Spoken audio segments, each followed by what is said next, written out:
You're listening to the Sales Chameleon Podcast. Smarter sales, stronger growth, simplified. Hey there, and welcome back to another episode of the Sales Chameleon Podcast where selling smarter starts. I'm Heather Coggins, and if you've ever felt like you've been in a situation where you've exhausted a whole bunch of energy, trying to overcome objections, and then by the end, you're just left feeling like you've got nothing left to give in terms of offering or presenting a solution, then I've got some really good stuff for you today.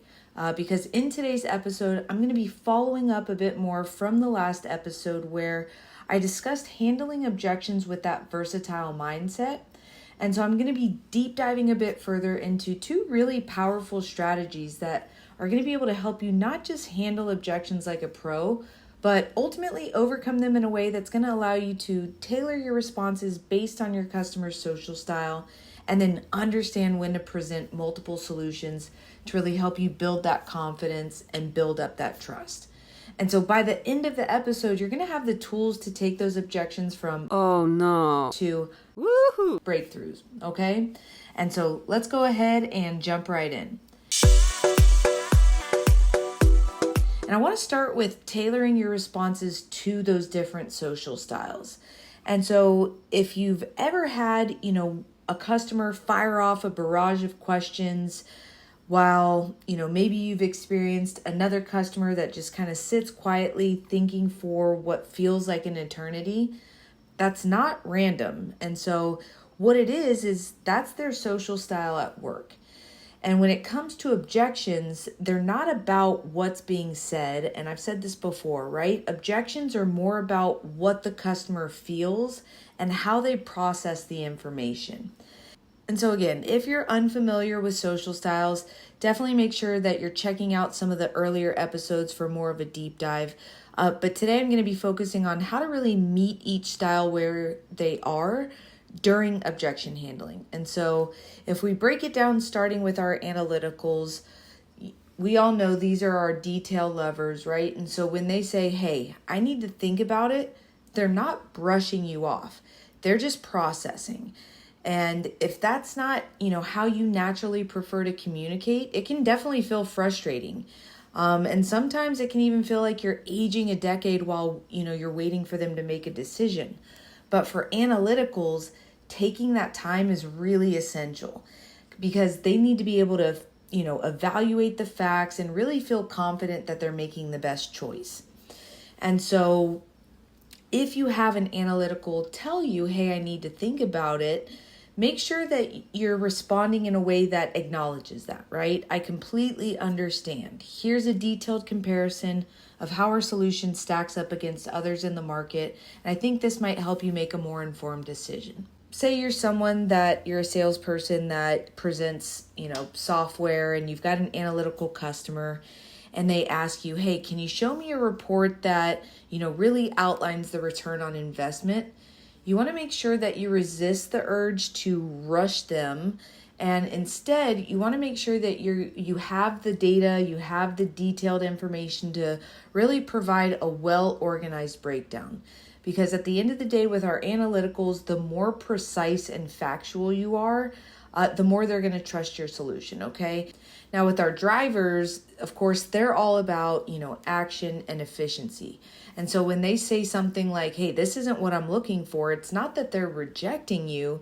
It's more that it's their way of kind of steering the conversation back where they feel it needs to go. And so if you're someone who is talking to someone like this, but you tend to, value more of those long, drawn-out discussions, dealing with the driver is going to probably tend to feel like you're being steamrolled, okay? But the thing is they're not trying to dismiss you. They really just thrive on getting straight to the point, okay? And so instead of feeling, rejected or steamrolled, you want to acknowledge their need for efficiency and action in a response similar to, hey, I hear you. Let's go ahead and talk about how this is going to directly impact your goals and save you time. And this is how we can make that happen. Okay. And so Drivers are probably going to interrupt your pitch to say, hey, listen, I don't have time for this. And when they do, just make sure that you're staying calm and you pivot when necessary to the results, okay? You want to go ahead, jump in. Hey, this is going to cut your process time in half. Are you ready to move forward? So show respect for their time and they're going to respect your efficiency. But you need to be able to identify when you need to jump in and pivot, and when it's whatever it is that you're saying just isn't landing to where you need to make that necessary change. Okay? Now, our amiables, we know that they really value relationships and they're going to value trust above all else. And so when you hear an amiable say, hey, I'm just not sure if this is the right fit for us, it's not about the product. It's more about feeling secure in the decision and how that's going to impact their team. And so if you're someone who's maybe a little bit more task focused, you might find that their need for reassurance is a bit exhausting, okay? But for amiables, trust is non-negotiable, and they really need to feel that you genuinely care before they're going to feel comfortable moving forward, and certainly before they feel comfortable making any kind of a decision or agreeing to a solution. Okay, and so as a response, you want to acknowledge that concern. Hey, I understand your concern. Let's discuss how this solution is going to align with your team's needs and values and how it can help support your long-term goals. And so in a real life scenario, an amiable might say, I just want to make sure this works for my team, right? Again, they're very team focused. They want to have that trust of their team. And so instead of, jumping straight into details, again, especially if you're more of a task focused person, lean into their concern, right? Hey, I get it. Your team's success is my priority. So let's go ahead and explore how the solution is really going to make their workday a whole lot smoother, okay? And then finally, with our expressives, we know that they thrive on that vision and excitement. And so when they say things like, I'm worried this isn't going to deliver the results I need, they're not doubting you and they're not doubting your product. They're more so craving that reassurance that this is going to align with their big picture goals. So if maybe you're more of a detail-oriented person and you're speaking with an expressive, their energy can feel a bit chaotic.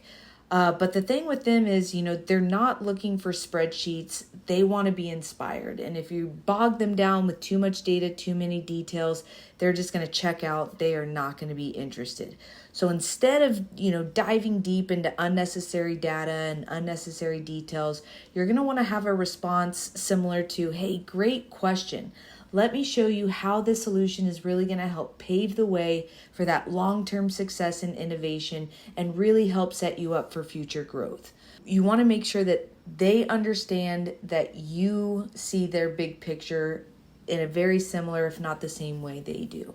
And so in a real life scenario, an expressive might say, hey, I need to know that this is going to wow my team. So you want to be sure to meet their energy with that enthusiasm and respond similarly to, hey, not only is this going to impress your team, but it's also going to set a new standard for success in your department. Again, they need that recognition and they need to stand out, okay? And so if we take that and build on that by really adding another tool to your toolkit, and that's focusing on being able to offer multiple solutions when it makes sense, okay? And when you do this approach is really going to show flexibility and it's going to give your customer a sense of control. And so when it comes to presenting options, for example, let's just say price is a concern, okay? That tends to be a pretty, global objection that salespeople tend to get. And so let's say pricing is a concern. You can say something along the lines of, hey, we can start with this basic package, which covers the essentials, or we can explore a premium option with added features that'll give you extra value, okay? And so when you start customizing these solutions by social styles, you're going to want to make sure that when you're presenting it to analyticals, you're doing so in the form of a detailed comparison. And so something more along the lines of, hey, here's a breakdown of the features and the costs associated with both options to really help you make an informed decision. Okay. Going down to our drivers, where we want to emphasize that efficiency, you may follow that up with, hey, this option gets you quick results while the premium package is going to accelerate your goals even faster. And for our amiables, we definitely want to make sure that we're highlighting that collaboration and that stability. And so something like, hey, the basic option is going to ensure a smooth process, while the premium package is really going to foster that stronger long-term support. And then finally, with our expressives, we want to make sure that we are focusing on that creativity and that long-term grandiose vision, okay? So when we're talking to our expressives and we're customizing our solutions and presenting the options, something along the lines of, so look, the premium package is going to allow for more flexibility and innovation, aligning perfectly with your larger vision. So with the expressive, you kind of want to guide them toward the package that you think is going to speak best towards, their end goal, which is that big picture. And so as a salesperson, when you're offering these options, you're going to want to make sure that your tone is empowering and not pushy, okay? So instead of, making it seem like, hey, we've got the basic package, it covers this, and we've got the premium coverage, which one are you going to take? That can sound, yes, it's the assumptive approach, but it can sometimes feel a little bit pushy. So instead you can say, hey, here are two great approaches. Which one feels like the best fit for your needs, right? Even just that subtle shift in the way you're approaching that and the way you're positioning that is going to take the pressure off and make them feel more comfortable, make them feel like they're more in control of making that decision. And so let's just say you're selling marketing services and you have a customer that hesitates at the price. Instead of backing off, say something along the lines of, hey, we can start with a focused social media strategy, or we can go all in with a full-scale campaign. What feels right for your goals? And so again, it's just kind of tweaking, trying different things to figure out a way that feels most comfortable for you, but is also positioned in a way based on the social style that's going to feel most comfortable for the prospect or the customer that you're speaking to. And so if we kind of pull it all together and we start breaking down the key takeaways, you're going to want to make sure that you're tailoring your responses to those objections based on the customer's social style. Okay, it's going to make your life a whole heck of a lot easier. You're going to also want to make sure that you're offering multiple solutions to really show flexibility and build on that trust. And then make sure that you're framing those options as empowering versus overwhelming, okay?